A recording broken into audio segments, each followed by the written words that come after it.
আমার নবীজি সাল্লাল্লাহু আলাইহি সাল্লাম বলেন, ক্বালা সাইয়্যিদুনা রাসূলুল্লাহি সাল্লাল্লাহু আলাইহি ওয়াসাল্লাম, লা ইউমিনু আহাদুকুম হাত্তা আকুনা হাওয়াহু তাবআন লিমা জিতু বি।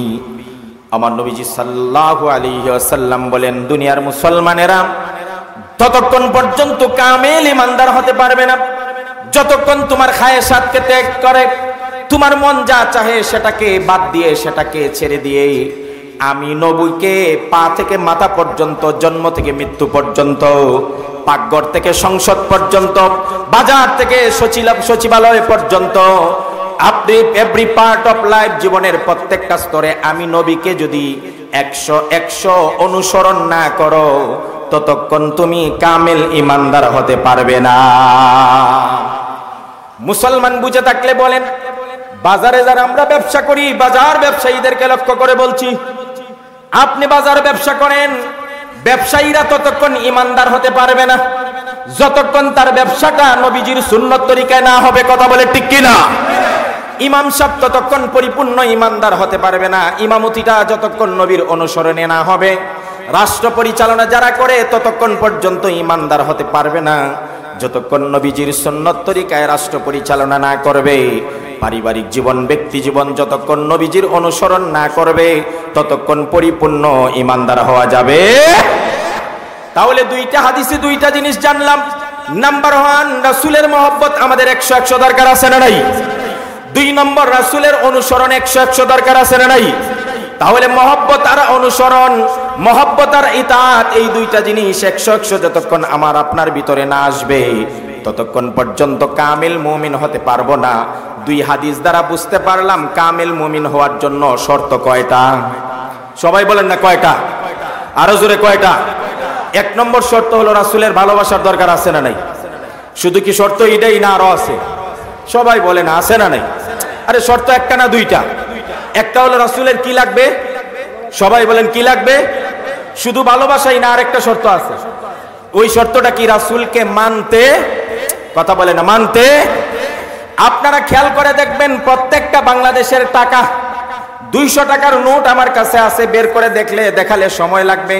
আমি চেক করে দেখেছি 200 টাকার নোটের মধ্যে এক সাইডে আছে বঙ্গবন্ধু শেখ মুজিবুর রহমানের ছবি, আর এক সাইডে আছে দেখবেন জেলে, নৌকা, পানি, একটা সিনারি আছে, মানে গ্রাম্য একটা পরিবেশ।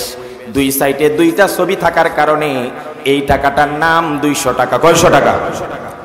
এবার আপনাদেরকে আমি প্রশ্ন করি, 200 টাকার নোট থাকতে হলে, বাজারে চালাইতে হলে, সদাই করতে হলে এই নোটটার কি এক সাইডে ছবি থাকলে হবে না 2 সাইডেই লাগবে?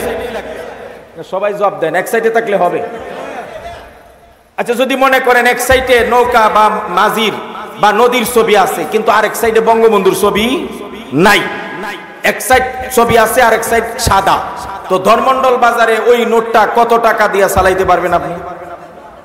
200 টাকার জায়গা যেহেতু এক সাইডে ছবি আছে তাহলে মনে 100 টাকা হিসাবে নিবে দোকানদার।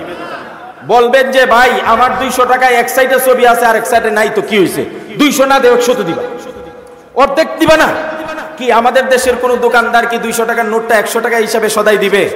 তাহলে আচ্ছা 100 টাকা দরকার নাই, এক সাইডে ছবি না থাকলে কি হয়েছে, তো 50 টাকা সদাই দিবে, মনে 10 টাকা 5 টাকা মাগনা দিলে নিবে না? কয় না মাগনা দিলে নিবে।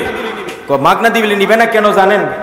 মাগনা দিলে নিবে না এই জন্য, বেটা তুই তো যেই নোট আনছ আসল না ডুপ্লিকেট, জাল নোট। কি নোট? জাল নোট কি কেউ নিতে চায়? কেন নিতে চায় না? কতরিটা নিলে আমার বিপদ আছে না নাই? যে কোনো সময় আমার পুলিশে ধরতে। কি বুঝলেন? যে এই 200 টাকার নোট বাজারে চালাইতে হলে, সদাই কিনতে হলে, যেমন 200 টাকার নোটের 2 সাইডেই ছবির প্রয়োজন। এক সাইডে ছবি থাকলে একটা শর্ত পাওয়া গেছে, এক শর্ত দিয়ে 200 টাকার নোট 100 টাকায় বিক্রি হয় না, 50 টাকায় কেউ নেয় না, 10 টাকায় নেয় না, মাগনা দিল নেয় না।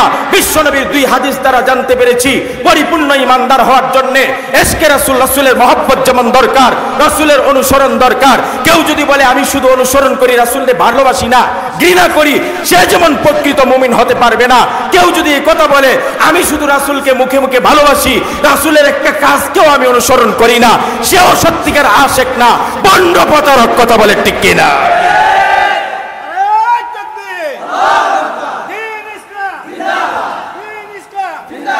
ইসলামের জন্য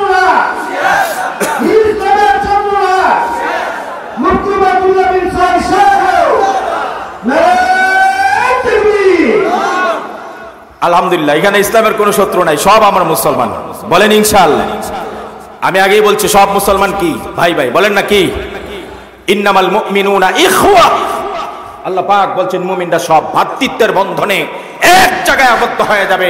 কান্নাহুম বুনিয়ানুম মারসুস। ওই মিয়া ওয়াহাবি সুন্নি লিয়া মারামারি করো, আর দুশমন আমার নবী চরিত্র নিয়ে খেলা করছে, কথা কন ঠিক কিনা? ওয়াহাবি সুন্নি নিয়ে আমরা মারামারি করি, আর দুশমনরা রাসূলের স্ত্রী আয়েশার চরিত্র নিয়ে খেলা করছে, কথা বলে ঠিক কিনা? ওয়াহাবি সুন্নি নিয়ে আমরা মারামারি করি, আর রাসূলের দুশমন ফ্রান্সের ম্যাক্রো বাংলাদেশে এসে কুলাকুলি করে যায়। কি আপনারা বুঝেন নাই কথা? আমরা ওয়াহাবি সুন্নি লিয়া দরমন্ডল মারামারি, আমাদের দৌলতপুরও এখন কিছু মারামারির আভাস পাওয়া যাচ্ছে। আজকে সকালেও বলছি ভাই বাদ দেন, বহুত মারামারি করছেন, বহুত কাটাকাটি করছেন, বহুত ফতোয়া দিছেন। ওয়াহাবি মরলে জানাজা পড়া জায়েজ না, সুন্নি মরলে জানাজা করা জায়েজ না, অমুক মরলে কবরে যাওয়া জায়েজ না, ওই কবরে যে ঘাস উঠবে ওই ঘাস যে গাবিয়ে খাবে ওই গাবির দুধ খাওয়া জায়েজ না। অনেক ফতোয়া দিছি, এবার ফতোয়া বন্ধ করেন, মারামারি বাদ দেন, কাটাকাটি বাদ দেন। হালত দেখেন, বিশ্বময় রাসূলের চরিত্র নিয়ে খেলা করতেছে, মা আয়েশার চরিত্র নিয়ে চিনিমিনি খেলছে, রাসূলের ব্যঙ্গকারী উপদ্রবকারী রাসূলের কার্টুন একে বিশ্ববাসীর মুসলমানদের কলিজায় আগুন জ্বালিয়েছে যেই মেক্রু, সেই মেক্রু বাংলাদেশে এসে হাসি মুখে কোলাকুলি করে যায়, আর আমরা মারামারিতে লিপ্ত। কিয়ামতের দিন বিশ্বনবীর সামনে একটাও মুখ দেখাইতে পারবে না। মারামারি করো, এরপরে গুতাগুতির ফল আছে না নাই? এ কন্যাকে আছে না নাই? এই জন্য আজকে থেকে সব মারামারি বন্ধ, কথা বলে ঠিক কিনা? উলামা পরিষদ দিচ্ছে ডাক, ধর্মমণ্ডলের সব মুসলমান এক আর এক, কথা বলে ঠিক কিনা?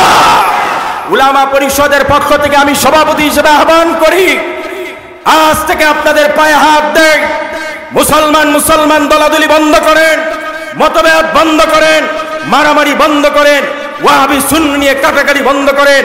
আসুন কাঁধে কাঁধ মিলাই, আসুন হাতে হাত মিলাই, আসুন বুকে বুক মিলাই, ধর্মমণ্ডলের মাটি থেকে আওয়াজ তুলি, আল্লাহ রাসূলের দুশমনি যে যারাই করবে, আমার জান যাবে, প্রাণ যাবে, ফাঁসির কাস্টে যাব, আমরা এক হয়ে দুশমনদের আস্তানা বাংলার জমিনে রাখবো না।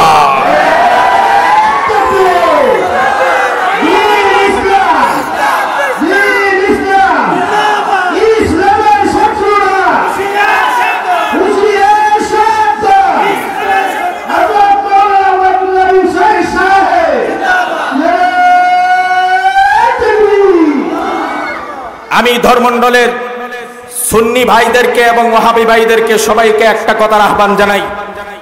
আমি আমার পরিষদের পক্ষ থেকে, আমাদের সিনিয়র সহসভাপতি মাওলানা কামাল উদ্দিন ভাই আছেন এখানে, যদি ওনার দ্বিমত থাকে উনি বলতে পারবেন, আমার আপত্তি নাই, বলতে পারেন যে আপনার কথা আমি একমত না। আমাদের সহসভাপতি জানাব সিদ্দিকী ভাই আছেন, আমাদের সেক্রেটারি মুফতি সোহাইল আছেন, বদর ভাই আছেন, আফজল আছেন, জুবাইর সাহেব আছেন, তাজুল সাহেব আছেন, অনেক সদস্য আছেন, আমাদের উপদেষ্টারা আছেন, এই যে কাতারে সবাই, আমাদের সব হাবিজ সাহেবরা এখানে বসা আছেন। সবার পক্ষ থেকে আমি ছোট মানুষ একটা অঙ্গীকার আপনাদেরকে দিচ্ছি, আপনারা ওই অঙ্গীকারটা গ্রহণ করেন। আমাদের পরিষদের পক্ষ থেকে, আমি আবারও বলছি, আমাদের পরিষদের পক্ষ থেকে প্রায় 100-র উপরে, প্রায় 150 সদস্য আছে, আলেম হাফেজ, সকলের পক্ষ থেকে এবং সকলের পরিবারের পক্ষ থেকে জিম্মাদারি নিয়ে একটা কথা বলি। আমরা আজকে থেকেই বলছি, আগের থেকে আমরা পালন করি, কিন্তু আজকে ঘোষণা দিয়ে বলছি, ওয়াহাবি সুন্নি নিয়ে আমাদের পরিষদের ন্যূনতম একটা সদস্য কোনোদিন কারো সাথে বার্গেনিং করবে না, মারামারি করবে না, কাটাকাটি করবে না, দলাদলি করবে না। আমরা বুক ফুলে দেব, আমরা বুক ছড়িয়ে দেব, আপনাদেরকে বুকে টেনে নেব, মহব্বতের সাথে আমরা আপনাদেরকে কাছে টেনে নেব, কখনো আপনাদের সাথে মারামারি করব না। আপনারা আমাদের মুসলমান ভাই ভাই, আপনারাও প্রকাশ্যে এই কথা ওয়াদা করবেন পাবলিকের সামনে। আমরাও আমাদের পক্ষ থেকে আমাদের সুন্নি ভাই, ওয়াহাবি ভাই সবাইদেরকে বলছি, আপনার যারা অনুসরণ করে সবাইকে কথা বলেন, ওয়াহাবিদের সাথে কোনো দ্বন্দ্ব নাই, সুন্নির সাথে কোনো দ্বন্দ্ব নাই, মুসলমানের সাথে কোনো দ্বন্দ্ব নাই, আমরা সব এক, সব এক, কথা বলে ঠিক কিনা? আমাদের বুকে সাহস আছে, আমরা উদার চিত্তে আমরা গ্রহণ করব। আরে আমার নবীর চরিত্র এটাই ছিল, নবীজি দুশমনকে বুকে টেনে নিতেন, আমার নবীজি জানের দুশমন। আল্লাহ নবী সাল্লাল্লাহু আলাইহি সাল্লামের সিরাত আলোচনা করছে, নবী করিম সাল্লাল্লাহু আলাইহি সাল্লাম কোন এক সফর থেকে ফেরার পথে বিশ্বনবী সাল্লাল্লাহু আলাইহি সাল্লাম একটা গাছের নিচে বসে রেস্ট নিচ্ছেন। আমার নবীজি একটা ছায়া, গাছের ছায়ার নিচে বসে আছেন। নবীজির তরবারিটা গাছের ডালের উপর ঝুলিয়ে রেখেছেন। আমার নবীজি রেস্ট নিতেছেন। হঠাৎ করে বিশ্বনবী সাল্লাল্লাহু আলাইহি ওয়াসাল্লামের চোখে ঘুম এসে গেছে। আমার নবীজি গাছের ছায়ার নিচে রেস্ট নিতেছেন। হঠাৎ করে বিশ্বনবীর চোখে ঘুম এসে গেছে। আমার নবীজি গাছের ছায়ার নিচে ঘুমিয়ে গেলেন। ঘুমন্ত অবস্থায় সুযোগ বুঝে এক বেঈমান, এক দুশমন, এক কাফের আমার নবীজির কাছে চুপি চুপি হাঁটা শুরু করলেন। আমার নবীজিকে হত্যা করার কুমতলব নিয়ে বিশ্বনবীর দরবারে গেলেন। আমার নবীজির সামনে গিয়ে দেখলেন আমার মায়ার নবী বিশ্বনবী মুহাম্মদুর রাসূলুল্লাহ সাল্লাল্লাহু আলাইহি ওয়াসাল্লাম ঘুমিয়ে আছেন। মাথার উপর একটা খোলা তরবারি ডালের মধ্যে ঝুলতেছে। সুবর্ণ সুযোগ মনে করে আশেপাশে কেউ নাই, হাত থেকে ডাল থেকে ওই তরবারিটা ছেড়ে নিয়ে হাতের উপর ধারণ করলেন। বেঈমান কাফিরটা বিশ্বনবী সাল্লাল্লাহু আলাইহি ওয়াসাল্লামের মাথার উপর সোজা তরবারি ধরে মুহাম্মদ সাল্লাল্লাহু আলাইহি ওয়াসাল্লামকে লক্ষ্য করে বলছেন, ইয়া মুহাম্মদ মাইয়াসিমুকা মিন্নি, ও মুহাম্মদ আমার হাত থেকে এই মুহূর্তে তোমাকে কে রক্ষা করবে? মুসলমান, আপনাদেরকে আমি যদি প্রশ্ন করি, বলেন তো আমার নবীজির মাথার উপর তরবারি ধরে বলছেন তোরে এক আঘাতে মেরে ফেলবো, তোরে কে বাঁচাবে? কাফেরে বলছে আমার নবীকে। নবীজি কি উত্তর দিছেন পরে বলবো, আগে আপনারা বলবেন কে রক্ষা করবে? সবাই বলে না কা? এই ঈমান নাই? আমাদেরকে বাঁচাবেন কে? আমাদেরকে রক্ষা করবেন কে? আমাদেরকে মুসিবতের মধ্যে উদ্ধার করবেন কে? মুসলমান ভিতর জাতি নয়, মুসলমান নিঃস্ব নয়, মুসলমান একা থাকতে পারে না, সর্বাবস্থায় মুসলমানের সাথে একজন আছে, তিনি কে? আল্লাহর নামটা জুড়ে নিতে হবে। বলেন ইনশাআল্লাহ। আর জোরে কেন ইনশাআল্লাহ? আবার বিশ্বনবী সাল্লাল্লাহু আলাইহি সাল্লাম একটা শব্দ বলছেন। আল্লাহর নবী সাল্লাল্লাহু আলাইহি সাল্লাম বলছেন, হে ভাই, তুমি আমার মাথার উপর তরবারি ধারণ করে বলছো আমাকে কে বাঁচাবে তোমার হাত থেকে? মুহাম্মদ সাল্লাল্লাহু আলাইহি সাল্লাম নবীওয়ালা ঈমান নিয়ে, নবীওয়ালা বিশ্বাস নিয়ে, বুকে সাহস নিয়ে, সমস্ত শক্তি সঞ্চয় করে জবান ছেড়ে দিয়ে বলছে, আল্লাহু ইয়াসিমুনি, আমার আল্লাহ আমাকে রক্ষা করবে। কে রক্ষা করবে ভাই? আল্লাহর নামটা জুড়ে নিতে হবে। ওই আল্লাহর নাম জুড়ে নিলে শয়তান কয়েকশো মাইল দূরে চলে যায়। কন্যা জোরে আল্লাহু আকবার, আরো জোরে কন্যা। আমার দেশের কিছু পাতি নেতা আছে, আমার দেশের কিছু নামদারি মুসলমান আছে, যারা কোনো মাহফিলে, কোনো ময়দানে, কোনো রাজপথে আল্লাহু আকবার আর নারায়ে তাকবীর স্লোগান ধরলে এদের গায়ে আগুন ধরে যায়, আছে না নাই? এই কথা বলেন, আছে না নাই?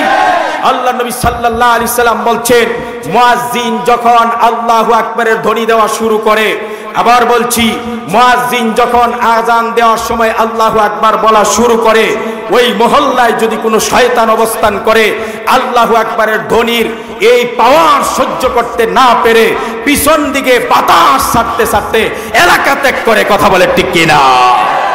সুপ্রিয় ভাইয়েরা, সুপ্রিয় ভাইয়েরা, কে কোন দল করেন আমরা জানি না, কে কোন নেত্রীর অনুসরণ করেন সেটাও জানতে চাই না, কে কার অনুসরণ করেন, কে কোন তন্ত্র মন্ত্র মেনে চলেন, কে কোন পিসাবের মুরিদ সেটাও জানতে চাই না।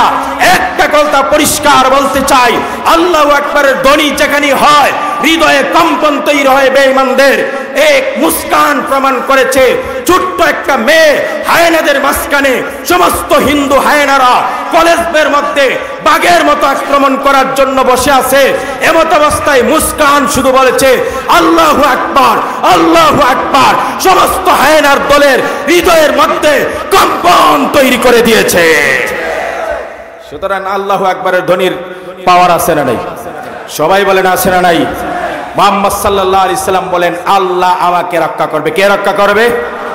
যেই মাত্র আল্লাহর নাম শুনছে বেঈমানের ভিতরে কি পানি আছে? কথা কয় না আছে? সাথে সাথে কম্পন তৈরি হয়ে গেছে, ভূমিকম্প তৈরি হয়ে গেছে। মুসলমান ভাইয়েরা ভালো করে শুনবেন, আমার এই কাহিনী বলা উদ্দেশ্য নয়, আমি এখানে টার্নিং পয়েন্ট আপনাদের দিচ্ছি, আমার নবীজির আদর্শ বয়ান করছি।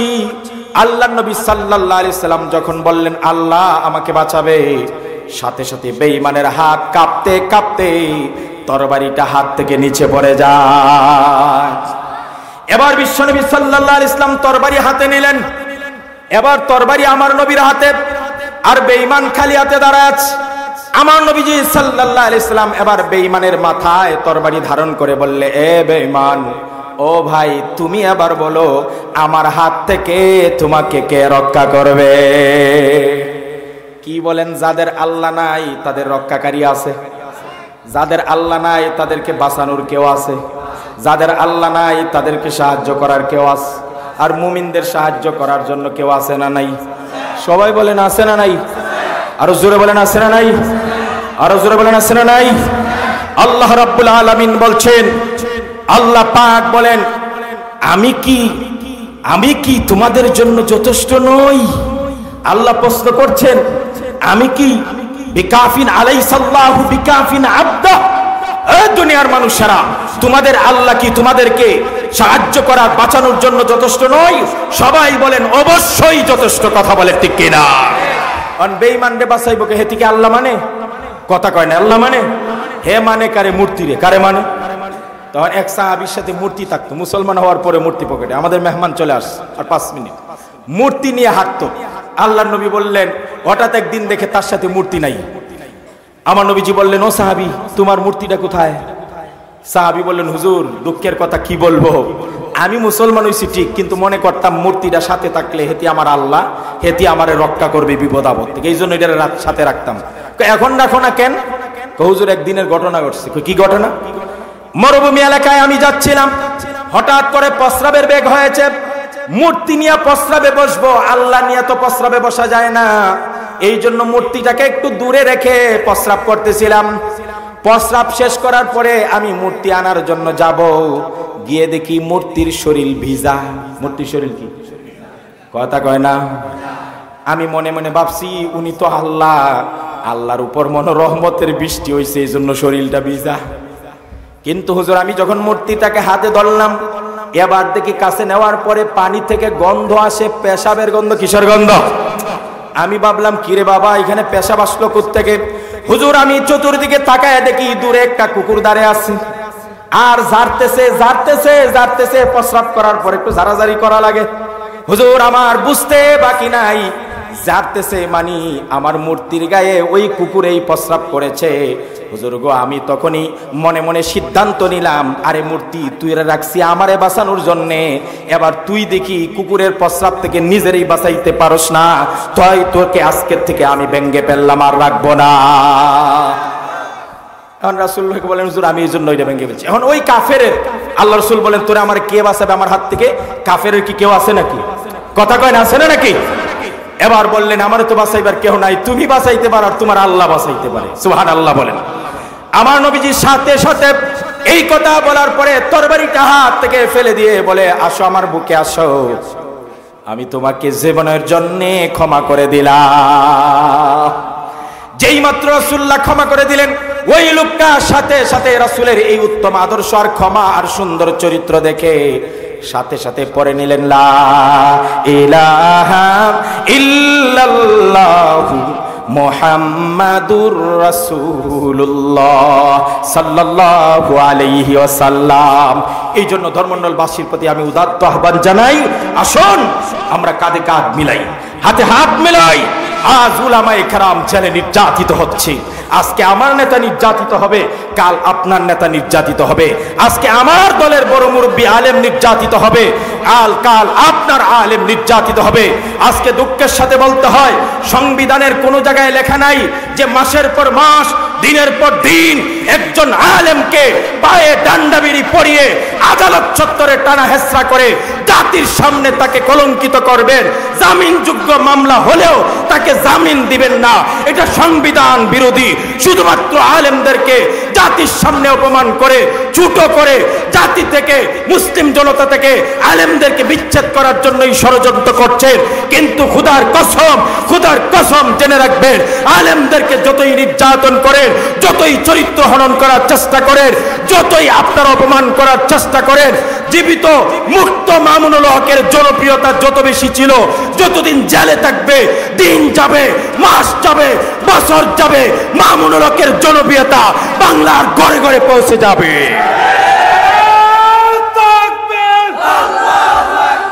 মুক্তি মুক্তি মুক্তি চাই, মামুনুল হক সাহেবের মুক্তি চাই, মুক্তি মুক্তি মুক্তি চাই। সুপ্রিয় ভাইয়ের, আমার কথা এখানে শেষ। মেহমান বসিয়ে রেখে আমি মেজবান, এত কথা বলার দরকার নাই। শুধু পয়েন্টটা আমার বলার একটা আকাঙ্ক্ষা ছিল। আপনারা জানেন মামুনুল হককে স্টেজে আমরা এনেছিলাম। আমি হুজুরের কাছে বুখারি পড়েছি, আমি ছাত্র, অত্যন্ত স্নেহের ছাত্র, এই জন্য কথাগুলো বলছি। আমি আমার ভাইয়ের জন্য, ইয়াকিব উসমানী ভাই আমার ভাই, ওনার জন্য রেখে দিয়েছি।